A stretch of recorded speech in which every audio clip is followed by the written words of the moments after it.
সকালবেলা করে হয়ে গেল বায়না শুরু। এই এই সকালবেলা করে বায়না শুরু।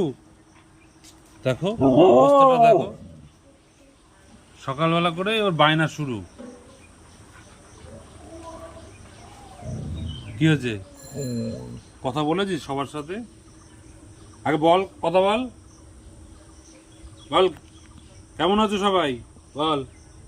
এই হ্যাঁ, তারপরে আর কিছু বল। বল আমিও ভালো আছি। হ্যাঁ। এটা আমার পগলো, তুমি কি পগলো, সোনা পগো? বলো বলো সোনা পগো। হ্যাঁ সোনা পগো, এটা আমাদের কি মিষ্টি সোনা।